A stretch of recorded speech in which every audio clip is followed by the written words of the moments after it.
Mari kita baca sama-sama dalam kitab Mazmur pasal yang ke-23. Ayat-ayat yang sudah sangat familiar, ayat-ayat yang sangat terkenal, sering kita membacanya. Saya percaya malam hari ini ada rema-rema yang Tuhan akan nyatakanlah bagi setiap hidup saya dan saudara lewat kebenaran firman Tuhan ini. Mazmur pasal yang ke-23, judulnya Tuhan Gembalaku yang baik. Ayat yang pertama dimulai dengan Mazmur Daud.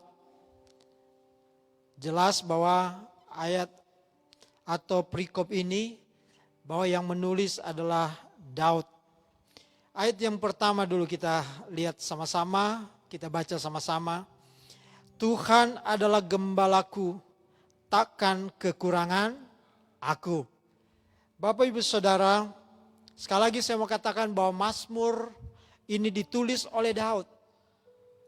Dan saya percaya Daud dia layak untuk menggambarkan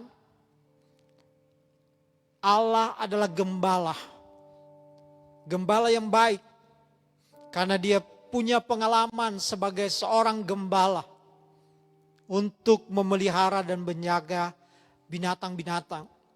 Sehingga bagaimana dia menghubungkan sebuah relasi antara gembala dan domba. Tuhan adalah gembalaku. Saudara, ini bicara tentang sekali lagi sebuah hubungan, relasi. Dan bicara tentang pribadi. Walaupun juga gembala juga bisa bicara bukan hanya satu pribadi tetapi lebih dari satu domba atau lebih dari satu domba. Tetapi dalam ayat ini membuat sebuah relasi hubungan secara pribadi antara Tuhan yang adalah gembalaku. Saudara, saya percaya bahwa penting untuk kita bisa memahami dan kita mengerti tentang hal ini. Di dalam Alkitab, Tuhan banyak hal digambarkan. Tuhan juga bicara tentang kota benteng. Tuhan juga bicara tentang bukit, yang bicara tentang gunung, kekuatan. Dan Tuhan juga digambarkan seperti pintu dan lain sebagainya. Tetapi hubungan di sini pemazmur dia mau mengangkat bahwa bagaimana sebuah hubungan gembala dan domba. Dan Tuhan adalah gembala. Dan kalau Tuhan adalah gembala, maka ayat-ayat selanjutnya sampai ayat yang ketiga, maka jaminannya adalah takkan kekurangan aku. Ia membaringkan aku di padang yang berumput hijau. Ia membaringkan aku ke air yang tenang. Saudara, kalau kita tahu dan kita menempatkan Tuhan sebagai gembala, gembala yang baik, maka kita tidak akan kekurangan. Atau kita akan mengalami sebuah kepuasan di dalam Tuhan. Kita akan mengalami sebuah kekuatan dalam Tuhan. Karena juga ia akan membimbing. Dia akan memimpin kita di padang rumput yang hijau. Dan juga ia akan membimbing kita ke air yang tenang. Ia akan menyegarkan. Dia akan memulihkan setiap kehidupan saya dan saudara. Dan juga dia akan membawa, menuntun kehidupan kita di jalan yang benar. Artinya kita gak akan pernah tersesat. Kalau kita tahu bahwa Tuhan adalah gembala kita. Menjadi pertanyaan buat kita malam hari ini. Sudahkah kita menempatkan Tuhan sebagai gembala kita? Sudahkah kita menempatkan Tuhan sebagai gembala yang baik? Sehingga dia akan membaringkan, dia akan menuntun, dia akan membawa, dia akan memulihkan. Dan dia tidak akan pernah meninggalkan kita. Karena tugas daripada gembala tentu adalah menjaga domba-domba. Salah satunya. Dan juga dia akan memberikan tugas untuk memberikan makan. Itu tanggung jawab dari gembala. Sehingga saya percaya dalam ayat yang pertama dan ayat yang kedua dan ayat yang ketiga yang kita baca, menyimpulkan kalau kita tempatkan Tuhan sebagai gembala kita, gembala yang baik, maka kita akan mengalami kepuasan di dalam Tuhan. Kita akan mengalami perlindungan dari Tuhan. Kita nggak akan kekurangan. Tuhan tidak bicara tentang sebuah kelimpahan di sini. Tetapi Tuhan bicara kita tidak kekurangan. Artinya semua kebutuhan kita Tuhan cukupkan. Dan ini penting saudara. Sehingga kalau kita bisa paham tentang hal ini, maka apapun yang sedang kita alami, apa yang terjadi hari-hari bagi kita, selama Tuhan adalah gembala yang baik, ada kepuasan yang kita akan alami sebagai orang percaya anak Tuhan. Nah saudara, banyak orang punya pemikiran bahwa setelah kita menempatkan Tuhan sebagai gembala yang baik, Dia akan memimpin menuntun kita. Tuhan pasti bersama kita. Dia akan menjaga, memelihara setiap kehidupan kita. Sehingga ada sebagian kita, sebagian anak Tuhan berpandangan bahwa kalau Tuhan bersama kita, Tuhan menyertai kita, maka setidaknya kita akan mengalami kehidupan yang baik terus. Akan mengalami kehidupan yang menyenangkan. Kehidupan yang bahagia. Tetapi dalam ayat-ayat ini tidak demikian. Tidak seperti itu. Ayat yang keempat, firman Allah berkata, sekalipun aku berjalan dalam lembah kekelaman, aku tidak takut bahaya, sebab engkau besertaku, gadamu dan tongkatmu itulah yang menghibur aku. Sebagai anak Tuhan, dan Tuhan adalah gembala, Dia yang membawa kita, memimpin kita. Di satu saat dalam perjalanan kehidupan saya dan saudara, saya yakin Tuhan pasti izinkan kita ada dalam lembah kekelaman. Ini bicara tentang pergumulan. Ini bicara tentang tantangan hidup. Anak Tuhan tanpa tantangan hidup, tanpa pergumulan, tanpa masalah, maka kita tidak bisa memahami bagaimana kekuatan kuasa Tuhan. Tapi Tuhan izinkan. Saya tahu Alkitab katakan, di saat kita berjalan dalam lembah, saudara, di saat kita ada pergumulan, kadang-kadang itu yang membuat sebuah ketakutan dalam hidup kita. Takut. Ada banyak orang takut kekurangan. Takut kekurangan. Kekurangan uang. Kekurangan mungkin harta, kekayaan. Ada ketakutan. Ketakutan tentang masa depan. Ketakutan tentang bagaimana keluarga, bagaimana anak-anak, suami istri. Ada ketakutan bagaimana pekerjaan, pergumulan yang sedang dihadapi. Kadang-kadang kita berpikir ketakutan ini adalah ketakutan yang wajar. Ketakutan yang sebenarnya memiliki alasan. Tetapi Alkitab mengatakan, di dalam Tuhan kita tidak perlu takut. Sekalipun aku berjalan dalam lembah kekelaman, aku tidak takut bahaya. Aku tidak takut apapun. Ada orang yang berkata, saya fobia. Fobia ketinggian. Ada fobia air, fobia binatang. Sebuah perasaan-perasaan ketakutan. Sehingga orang berkata, oh ini sebuah alasan. Ketakutan-ketakutan seperti ini. Tetapi sekali lagi saya mau katakan, di dalam Tuhan, di dalam Alkitab, tidak ada alasan untuk kita hidup di dalam sebuah ketakutan. Karena Alkitab katakan ketakutan itu ada produknya iblis.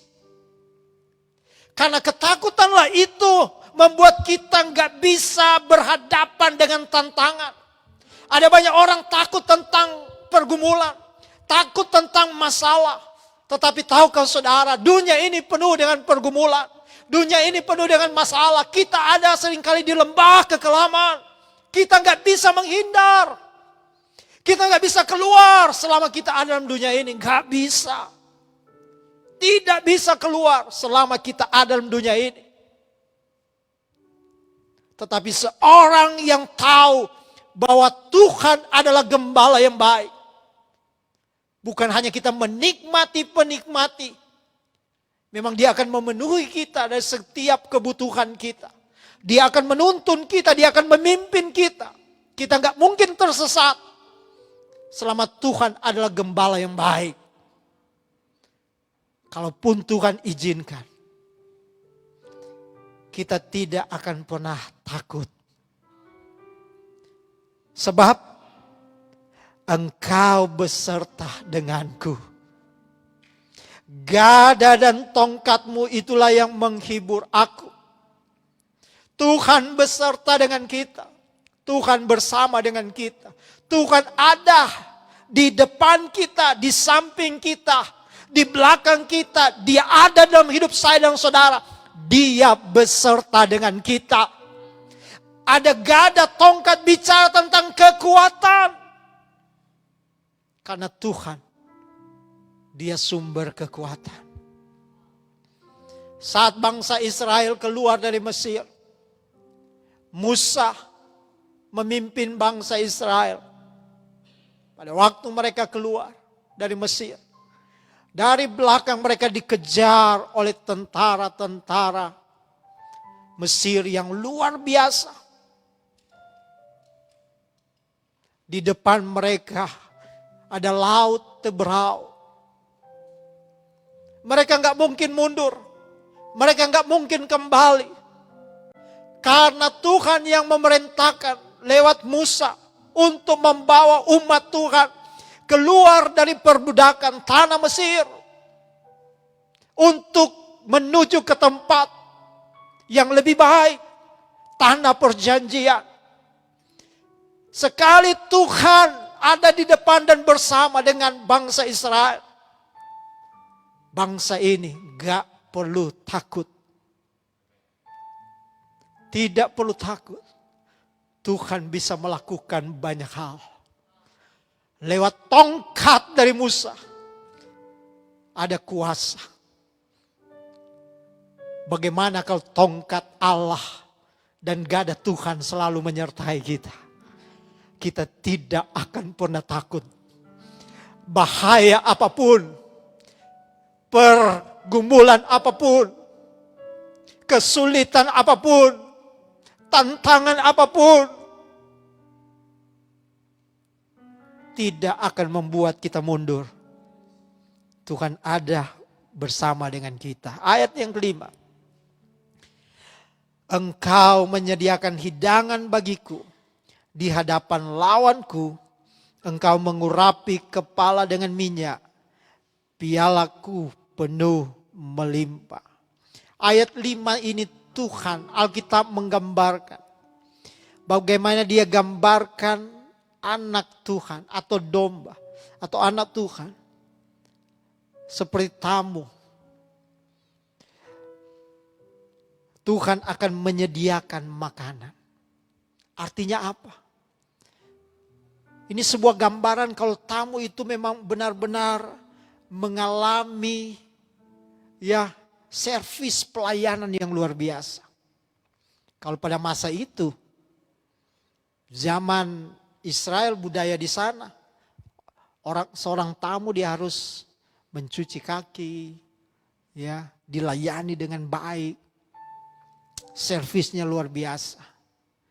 Begitu juga Tuhan janjikan bagi kita.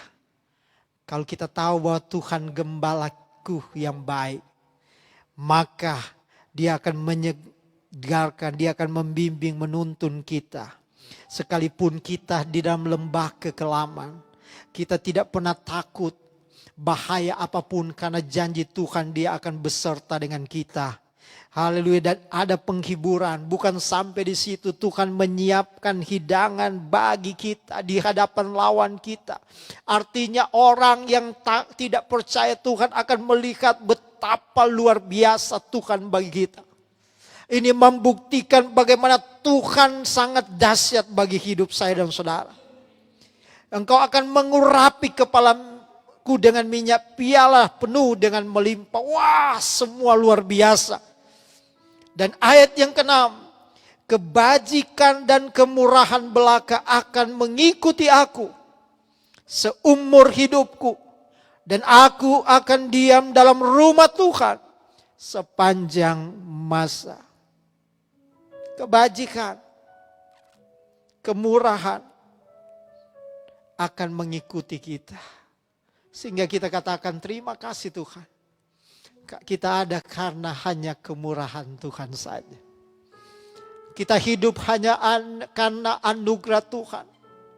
Kita bergerak hanya karena kasih karunia Tuhan. Dan itu akan menyertai. Dan itu akan bersama dengan kita. Akan mengikuti seumur hidup kita. Selama kita menempatkan Tuhan adalah gembala yang baik. Dan percayalah, Tuhan akan menyertai kita. Dia tidak akan pernah meninggalkan kita. Dan bagian yang terakhir di sana dikatakan, dan aku atau domba atau saya dan saudara akan diam dalam rumah Tuhan sepanjang masa. Artinya membuktikan. Daud mau menggambarkan seorang gembala bagaimana dia punya power, punya kuasa. Dia akan memelihara, dia akan menjaga domba-dombanya dengan baik. Semua kebutuhan dia akan penuhi. Dan bukan sampai situ, dia akan melayani, mendapat pelayanan yang luar biasa. Dari seorang gembala yang baik. Itulah Tuhan Yesus Kristus. Dan kalau kita mengalami hal-hal ini, kita akan berkata, aku akan diam dalam rumah Tuhan sepanjang masa. Sehingga Daud dalam mazmur-mazmur lain dia katakan, aku akan tinggal selama-lama seumur hidup. 7 kali dalam sehari aku akan memuji, menyembah Tuhan. Karena dia tahu betapa luar biasa Tuhan bagi hidup saya dan saudara. Saya percaya malam hari ini kalau engkau menikmati, merasakan kasih kemurahan Tuhan. Kalau engkau menikmati bahwa bagaimana Tuhan adalah gembala yang baik. Maka sepanjang hidup kita akan selalu berkata terima kasih Tuhan. Semua karena anugerah, semua karena kemurahan, semua karena kasih karunia. Aku hidup, aku ada.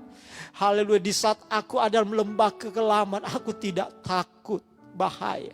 Aku tidak takut maut sekalipun. Aku tidak takut kekurangan. Karena aku tahu Tuhan adalah gembala yang baik. Tuhan beserta dengan kita. Tuhan bersama dengan kita. Haleluya. Mari Bapak Ibu Saudara kita renungkan firman Tuhan. Kita renungkan firman Tuhan. Sudahkah kita menjadikan Tuhan adalah gembala yang baik? Saya akan simpulkan sekali lagi. Dari ayat-ayat ini saudara yang kita baca saya simpulkan dalam Mazmur pasal 23.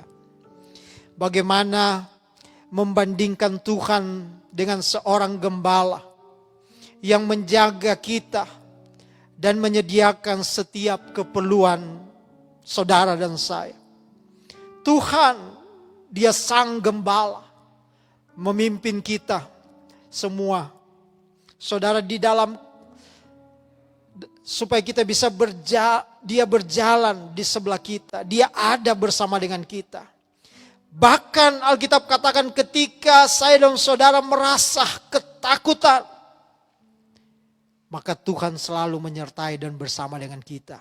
Kebajikan dan kemurahan belaka akan mengikuti kita seumur hidup kita.